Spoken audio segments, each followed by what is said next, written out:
আজকে দেহের আবরণকে খুলিয়া রাস্তাঘাট বাজার বুজার সবকিছু আমরা গরম করে ফেলি। এবং কি যখন আমরা আমাদের বিভিন্ন আলেমরা যখন এই বিষয়ে কথা বলে, বিভিন্ন মা বোনদের ব্যাপারে যখন কথা বলে যে তারা কেন বেপরদায় চলবে, আল্লাহ রাব্বুল আলামিন বলছেন নবীকে ইউদিনিনা আলাইহিন্না মিন জালাবিবিহিন্না, তাহলে আমার মা বোনরা কেন বেপরদায় চলে? আজকে কিছু মা বোন বলে আমি যদি বেপরদায় চলি তাহলে হুজুরের সমস্যা কি? এমন বেহায়া এবং অসভ্যতামির ভিতরে আমি আর আপনি তো অসভ্যতামির ভিতরে বাস করি। আমি আর আপনি এত অসভ্যতামির ভিতরে বাস করি। এখন নারীরা যখন বেপরদায় চলে, আমি আর আপনি নারীদেরকে কিছু বলার অধিকার আমাদের নাই। আমি আর আপনি নারীদেরকে, আমার স্ত্রী, আমার মেয়েকে আমি শাসন করতে পারি না। আমি কেমন বাবা হইলাম আমি নিজেকে বুঝাইতে পারি না। আমি কেমন স্বামী হইলাম আমি আমার স্ত্রীকে আমি বুঝাইতে পারি না। আমি কেমন স্বামী হইলাম আমি নিজেকে বুঝাইতে পারি না। আমি একজন স্বামী, আমি স্বামী হইয়া আমার স্ত্রীকে ছেড়ে দিয়েছি। আমার স্ত্রী বাজার করে আনে, আমি স্বামী খাই।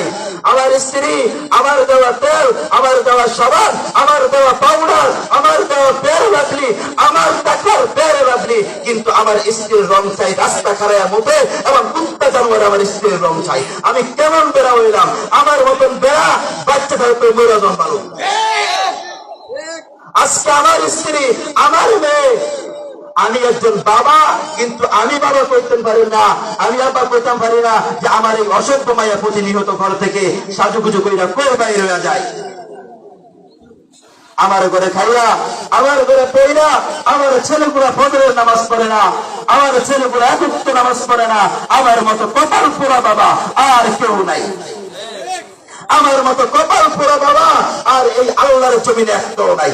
আমি কেমন মুসলমান হইলাম? আমি কেমন মুসলমান যে আমার সন্তান 365 দিনের ভিতরে এক ওয়াক্ত নামাজও পড়ে না? আমি কেমন হায়াওয়ান আমি জন্ম দিলাম?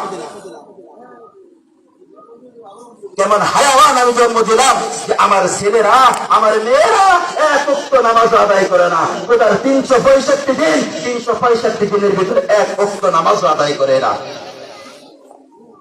এই জন্য বন্ধু, এই জন্য ভাইয়ের আমার, একটা শুকর, এই শুকর সকাল বেলা উঠে বলে আলহামদুলিল্লাহিল্লাযী খালাকানি আবতারা খালকি, প্রশংসা ওই সত্তার, প্রশংসা ওই মালিকের যিনি আমাকে একদম সৃষ্টিজীবের ভিতরে একদম নিম্ন শ্রেণীর একদম একটা সৃষ্টিজীব বানাইছে।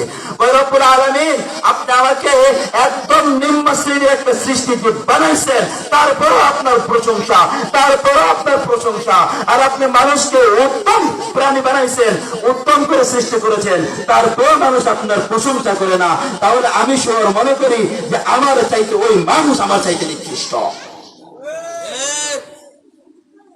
আমার চাইতে শুকর বলে, আমি মনে করি আমার চাইতে মানুষ আপনাকে, আমার তো আপনি নিকৃষ্ট বানাইছেন।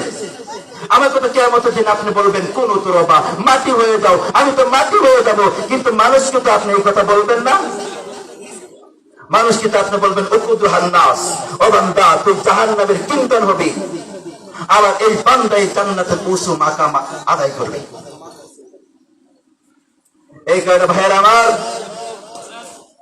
রব্বুল আলামিন যে বিধানগুলো আমাদের ভিতরে, যে বিধানগুলো আমাকে আর আপনাকে দিয়েছেন, 5 ওয়াক্ত নামাজ আমার উপরে আপনার উপরে ফরজ করেছেন, ওই নামাজগুলো আমি আর আপনি যথাযথভাবে নামাজগুলো বিশেষ করে নামাজগুলো আমি আর আপনি ঠিক মতো আদায় করবো।